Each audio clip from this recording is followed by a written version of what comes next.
आपने थंबनेल पे बिल्कुल ठीक पढ़ा, दिमाग तेज करने का सीक्रेट, भूलना भूल जाओगे। क्यों होता है कुछ लोगों का बड़ा एक्स्ट्रॉर्डिनरी ब्रेन? आपने देखे, आप जानते हैं, वो सारी स्टोरी जानते हैं। इलॉन मस्क 8 साल की उम्र में कोडिंग सीख गए, 11 साल की उम्र में जबरदस्त एंटरप्रेन्योर, पहली गेम बना के $500 की बेच दी। वॉरेन बफे कैसे 11 साल की उम्र में स्टॉक ट्रेडिंग कर रहे थे, नोट छाप रहे थे। माइकल फेल्प्स 7 साल की उम्र में दुनिया भर में स्विमिंग करते, 10 साल की उम्र में तो नेशनल रिकॉर्ड बना दिया। टाइगर वुड्स 6 महीने की उम्र से पिता को गोल्फिंग करते देखते थे, देखते ही देखते दुनिया के सबसे बड़े गोल्फर बन गए। विराट कोहली, कभी सोचा है आपने, 3 साल की उम्र से बल्ला घुमा रहे हैं। लता मंगेशकर जब 5 साल की थी तो कॉन्सर्ट्स में पार्टिसिपेट करना शुरू कर दिया क्योंकि 3 साल की उम्र से गाना गा रही थी। कई बार आपका बच्चा मैथमेटिक्स में कमजोर है, गणित नहीं कर सकता वो, लेकिन वो एक्टिंग करना जानता है। आप उसको मैथ का टीचर लगाते हैं, मैं होता तो उसको एक्टिंग का टीचर लगा के देता। पहले आप समझिए गड़बड़ कहां हो रही है।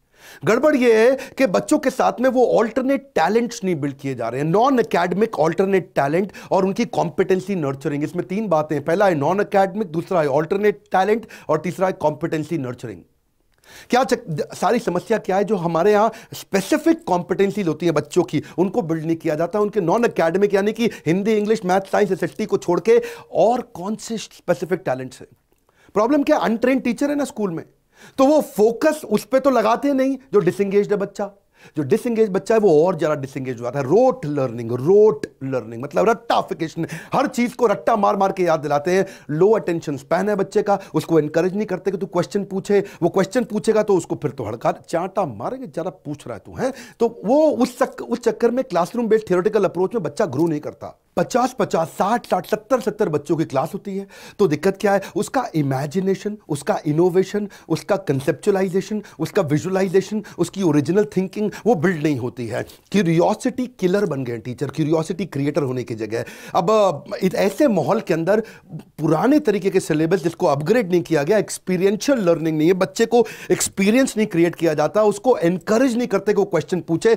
लॉजिकल रीजनिंग उसकी खत्म कर दी, क्वेश्चन खींचा चाटा पड़ेगा, कैसे पूछ तूने फालतू क्वेश्चन। उसके लाइफ स्किल और वैल्यूज तो बहुत दूर की बात है, उसके लिए फेलियर मौत से ज्यादा बड़ी हो जाती है। बच्चे को दुखी कर रखा है। एक्चुअली कारण क्या है? 19वीं सेंचुरी की पढ़ाई, 20वीं सेंचुरी की मेथोडोलॉजी 21वीं सेंचुरी के बच्चों को दिया जा रहा है। बात बनेगी कहां से? Elon Musk, Warren Buffett, Mark Zuckerberg, Jack Ma, दुनिया के लोग बता रहे हैं कि अब पढ़ाने के लिए आपको ऑल्टरनेट टैलेंट बिल्ड करने, बच्चे को एबैकस सिखाओ, उसका मल्टीपल इंटेलिजेंस टेस्ट करो। वैदिक मैथ एक बहुत जबरदस्त तरीका, उसको एनएलपी में लेके जाओ, मेमोरी साइंस बिल्ड करो, स्पीड रीडिंग राइटिंग बढ़ाओ। साइंस, टेक्नोलॉजी, इंजीनियरिंग, मैथमेटिक्स को बोलते हैं स्टेम, रोबोटिक्स, ये बड़े तरीके हैं, मैं थोड़ा समझाऊंगा आज आपको। जल्दी से कवर कर लेते हैं। पहले समझिए अबैकस क्या होता है। अबैकस में जो बीट्स होती है ना, इनको ऊपर नीचे करके बच्चा बहुत जल्दी जमा घटा गुणा भाग सीख जाता है। क्या होता है जमा घटा गुणा भाग? एडिशन, सब्ट्रैक्शन, मल्टीप्लिकेशन, डिवीजन, ये क्विक कैलकुलेशन का तरीका है। थोड़ा इसमें एडवांस अबैकस भी होता है जिसमें 50-50 हजार की वो टेबल पहाड़ा ऐसी गट गट गट गट गट करके सीख जाता है। एरिया, सरफेस, एलसीएम, एचसीएफ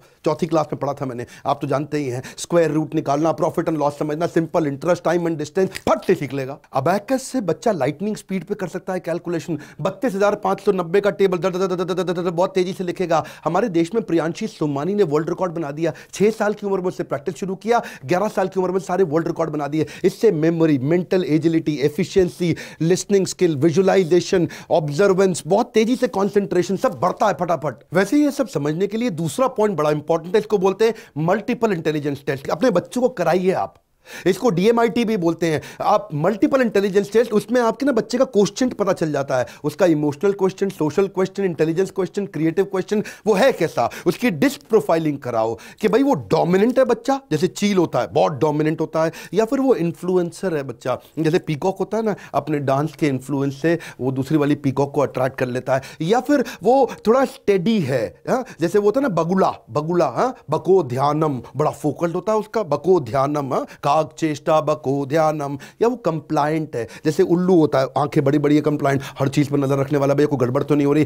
थोड़ा बच्चे का ना मल्टीपल इंटेलिजेंस टेस्ट कराना चाहिए आपको, उससे उसकी लर्निंग स्टाइल का पता चलेगा कि बच्चा विजुअल है, देख के सीखता है, या ऑडिटरी है, सुन के सीखता है, या काइनेस्थेटिक है, हाथ से छू के थोड़ा एक्टिविटी करके सीखता है। उससे उसका स्वॉट एनालिसिस निकल जाएगा, उसकी स्ट्रेंथ, वीकनेस, अपॉर्चुनिटी, थ्रेड। मेरी स्पीड तेज है पर आप भी ध्यान से सुनिए, वीडियो बड़ा कमाल का है। उसकी स्ट्रीम सिलेक्शन का पता लग जाएगा, बच्चा आगे सिलेक्ट क्या करेगा, वो साइंस में जाएगा, कॉमर्स में जाएगा, आर्ट्स में जाएगा, करियर ऑप्शंस निकल के आ जाती हैं। जल्दी बच्चों का टैलेंट पता चल जाए तो आप कमाल कर सकते हैं। हमारे देश में कई बच्चों ने कमाल किया। आकृत जायसवाल 7 साल की उम्र में उसने पहली सर्जरी कर दी स्किन के ऊपर। 12 साल की उम्र में उसने अपनी मेडिकल यूनिवर्सिटी के अंदर ज्वाइन कर लिया और मास्टर डिग्री 17 साल की उम्र में कर लिया। ओपरा विनफ्री के साथ वो बिल्कुल हेडलाइंस पे आ गया। मेरे 8 पॉइंट में तीसरा है वैदिक मैथ। ये वैदिक मैथ बड़े कमाल की चीज है। मेरे दूसरे डायरेक्टर हमारी कंपनी के संजय कथुरिया जी, उनसे मुझे पता चला, आप जानते हैं 1884 में जन्म हुआ था शंकराचार्य जगन्नाथपुरी के भारती कृष्ण तीर्थ स्वामी जी, हिज होलीनेस शंकराचार्य स्वामी जी ने वैदिक मैथ को लाकर के पूरे देश के सामने रखा और पूरी दुनिया आज उसको फॉलो कर रही है। वैदिक मैथ से आप algebra, cube, fraction, decimal, digital root, multiplication,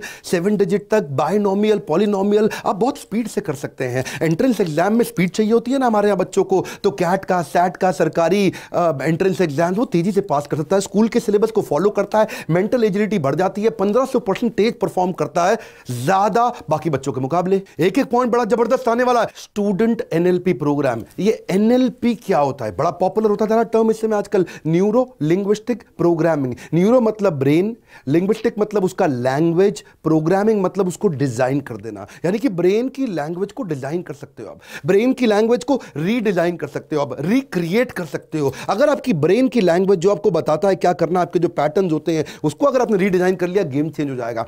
आप फ्यूचर विजुअलाइजेशन कर सकते हैं। याद है ना, मिल्खा सिंह रेस जीतने से पहले विजुअलाइज करता था कि वो रेस को कैसे ट्रैक पे भागेगा। वो फ्यूचर विजुअलाइजेशन उसको ट्रांस में कराना आना चाहिए। वो होता कैसे? वो अल्फा म्यूजिक पे होता है। अल्फा, अब इसकी टेक्निक्स होती हैं। आपको बच्चे को, आपने तो कराई नहीं, आपको तो आती नहीं है टेक्निक्स कि कैसे कमांड दिया जाए about desired outcome. Alpha music चलाओ, आराम से म्यूजिक चलता है, वहां पे उसको कमांड दिया जाता है कि कैसा उसका डिजायर्ड आउटकम हो। वो अपने फ्यूचर को विजुअलाइज कर सकता है, उसके बाद वो अपना विजन बोर्ड बना सकता है।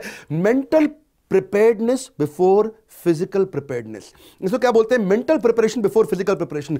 उससे उसका फोबिया खत्म, वो हिडन कमांड के माध्यम से, और बच्चे की सारी पुरानी आदतें, बुरी आदतें खराब होती है, माता पिता से रिलेशन अच्छा होता है, और बच्चे की मेमोरी कंसंट्रेशन बढ़ने से स्टडी फोबिया खत्म। आपको एक के बाद एक जबरदस्त पॉइंट दे रहा हूं। 5वां है मेमोरी साइंस, भूलना भूल जाओगे। अब मेमोरी बढ़ाने के कई तरीके, क्या आपने बच्चों की मेमोरी बढ़ाने पर काम किया? लिंकिंग एंड एसोसिएशन मेथड, कुछ चीजों को जोड़ो कैसे, आप बातों को जोड़ के याद करो। अब टेलीफोन का आविष्कार किसने किया? आपको याद नहीं होगा, हो सकता है आपको याद हो, पर आसान तरीका क्या है? टेलीफोन का आविष्कार, टेलीफोन टेलीफोन थोड़ा लिंक करके स्टोरी बनाओ। बेल बज रही है, बेल बज रही है, टेलीफोन की बेल बज रही है, बेल बज के फोन गर्म हो गया, गरम बेल, फोन गर्म हो गया, ग्राहम बेल, गरम बेल, ग्राहम बेल। ओह, ग्राहम बेल ने किया था, अरे याद हो गया। आप जानते हैं आपको रेडियो का आविष्कार किसने किया? रेडियो बज ही नहीं रहा है जी, रेडियो को हिला, बज नहीं रहा है, हिला, अरे थोड़ा जोर से हिला, मार्कोनी, उसको जोर से रेडियो बज जाएगा। मार्कोनी क्या मतलब? मार्कोनी रेडियो चलेगा? मार्कोनी ने रेडियो का आविष्कार किया था,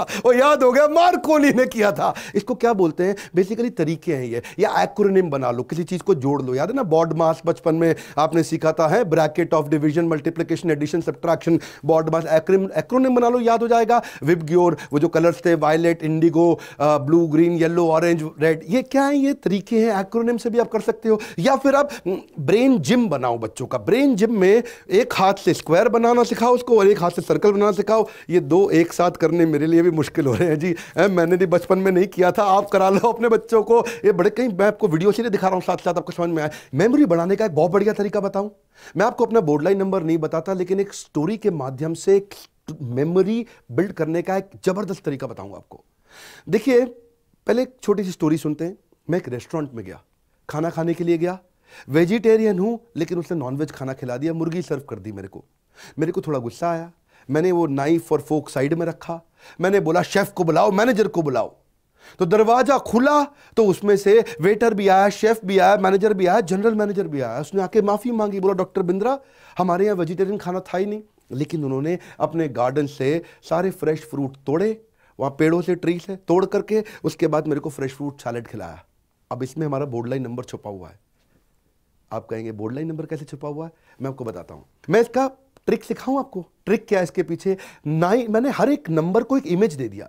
9 को इमेज दिया डाइन, 8 को इमेज दिया प्लेट, 10 को इमेज दिया हैन, 5 को इमेज दिया नाइफ, 4 को इमेज दिया डोर, 4 4 4 4 यानी कि door door door door door से खुल के कोई आ रहा है वहां से, और 3 को इमेज दिया ट्री। अब आप समझ सकते हैं जी, 9 मतलब मैं डाइन करने गया, और 8 का मतलब मैंने प्लेट में बैठा, और 10 में मतलब मेरे को हैन से सर्व कर दिया, 5 का मतलब मैंने नाइफ उठा के साइड में रखी, 4 का मतलब चारों उतर के खोल के डोर 4 4 4 4 आ गए, और 3 का मतलब भाई मैंने, उसने बोला कि मैं ट्री से आपको फ्रेश फ्रूट ला के खिला देता हूं। तो मैंने एक स्टोरी बनाई, उस स्टोरी के साथ मैंने हर नंबर को एक इमेज दिया, तो माइंड में स्टोरी याद रह जाती है, और स्टोरी से लिंक करके मैंने नंबर याद कर लिया। मैं इसको थोड़ा समराइज कर दूं, बात यह है कि कहानी के माध्यम से आप कुछ भी याद कर सकते हैं। अगर किसी नंबर को कहानी बनाने की प्रैक्टिस करके तो कुछ भी याद कर लोगे आप। हाँ, जैसे आप किसी हर नंबर को कुछ इमेज दे दो आप, जैसे 1 को बोलो सन, 2 को बोलो शू, 3 को बोलो ट्री, 4 को बोलो डोर, 5 को बोलो नाइफ, 6 को बोलो विक्स, 7 को बोलो हेवन, 8 को बोलो प्लेट, 9 को बोलो डाइन, 10 को बोलो हैन। अब आप कुछ इसकी कहानी बना दो, और वो कहानी याद हो जाएगी, वो कहानी के साथ नंबर अपने आप आ जाएगा। जैसे आपको मैंने बोर्ड लाइन नंबर बताया, हमारे यहाँ पे ना कार्तिक चिदम्बरम नाम का लड़का 9 साल की उम्र में चेस में सुपर चैंपियन हो गया, 12 साल की उम्र में वो ग्रैंड स्लैम जीत गया। क्यों? क्योंकि वो सारी के सारे चेस के सारे मोहरों को आगे तक विजुलाइज करता है, इससे विजुलाइजेशन पावर बढ़ जाती है। बच्चों की ना ब्रेन फैकल्टी खोलनी है। इच्छा तो है वीडियो बहुत लंबा करूं, लेकिन समय थोड़ा कम रहता है। छठा पॉइंट है, आप बच्चों को थोड़ा स्पीड रीडिंग, स्पीड राइटिंग सिखा सकते हो क्या? हाँ, इसकी बड़ी टेक्निक्स आ गई हैं आजकल, मुश्किल नहीं है अब तो ये। अगर टेक्निक सिखा दो तो बच्चा तेज, दोनों हाथों से बच्चा एक साथ लिख सकता है। इधर 7 का टेबल लिख रहा है, उधर 29 का टेबल लिख रहा है, और दोनों सेम स्पीड पर लिख रहा है। उसका लेफ्ट ब्रेन, राइट ब्रेन दोनों काम कर सकता है। उसको आप कैलीग्राफी सिखा सकते हो, उसको स्पीड राइटिंग सिखा सकते हो, उसको कर्सिव राइटिंग सिखा सकते हो। 7वां तरीका है स्टेम। स्टेम का मतलब क्या है? ये तो भैया फेमस कर दिया है हमारे माइक्रोसॉफ्ट के चेयरमैन ने, उसके जो फाउंडर हैं वो क्या बोलते हैं, बिल गेट्स, कि साइंस, टेक्नोलॉजी, इंजीनियरिंग, मैथमेटिक्स पूरी दुनिया को सिखा दो, दुनिया बदल जाएगी। बच्चों को ना थोड़े प्रोजेक्ट्स दो। अब पवन चक्की, विंड मिल, हमने तो अपनी किताबों में आज तक देखा था, लेकिन अगर बच्चों को प्रोजेक्ट दे दो, विंड मिल कैसे घूमती है, उससे कैसे बिजली बनती है, उससे कैसे बल्ब जल जाता है, या फिर उसको वाटर फिल्टर किट, खाली इमेज में मत दिखाओ, उसको प्रोजेक्ट कराओ। टेलीस्कोप, उसको यूज करना सिखाओ। मैग्नेट का भी सीसॉ बन जाता है। बड़े तरह के प्रोजेक्ट आते हैं, बड़े अमेजिंग प्रोजेक्ट होते हैं कि मैग्नेट का सीसॉ ऊपर नीचे कैसे हो रहा है, उसको मैग्नेट का काम करने का तरीका समझ में आता है। इससे क्या होगा, उसकी क्रिएटिविटी बढ़ती है, उसकी इमेजिनेशन बढ़ती है, उसका एप्लीकेशन समझ में आता है साइंस का। आपको पता है हमारे देश में एक लड़की आयशा, 16 साल की उम्र में उसको पहली, मतलब छोटी उम्र में पायलट का लाइसेंस मिल गया। क्यों? साइंस टेक्नोलॉजी में उसका इंटरेस्ट था। 20 साल की उम्र में she was India youngest pilot, और जब वो 12वीं क्लास में थी तो स्पेस ट्रेनिंग प्रोग्राम में नासा ने उसको सिलेक्ट किया। और मेरा 8वां पॉइंट है, बच्चों को थोड़ा रोबोटिक्स और कोडिंग सिखाओ। रोबोटिक्स और कोडिंग आपको पता नहीं है, बच्चे जो है ना उनकी सीखने की क्षमता बहुत तेज होती है। हमारे देश में सारंग सोमेश, जानते हो, उसने 5 साल की उम्र में रोबोट बना दिया। वो दुनिया का यंगेस्ट टेडेक्स स्पीकर बना, क्योंकि उसके माँ बाप ने 4 साल की उम्र में उसको रोबोट मेकिंग किट ला करके दी थी, जिसके चक्कर में सारा उसको बड़ा इंटरेस्ट आने लगा। वो उसकी डिजाइनिंग चालू कर दिया, मम्मी के साथ लग जाता था, और उसने रोबोटिक ट्राईसाइकिल बना दी। उसने जो लोगों को दिखता नहीं है, हाँ, जो विजुअली इंपेयर्ड है, उनके लिए उसने एक लाठी बना दी ऐसे रोबोट की कि उनको कभी जिंदगी में तकलीफ ही ना आए। उसने पहले रोबोटिक हैंड भी बनाया, डिजिटल क्लॉक भी बनाई, एक स्मार्ट कार्ड सीट बेल्ट भी बनाई। ये छोटी उम्र में बच्चे कर जाते हैं, आपको मालूम नहीं है। मैंने आपको बताया ये 8 तरीके।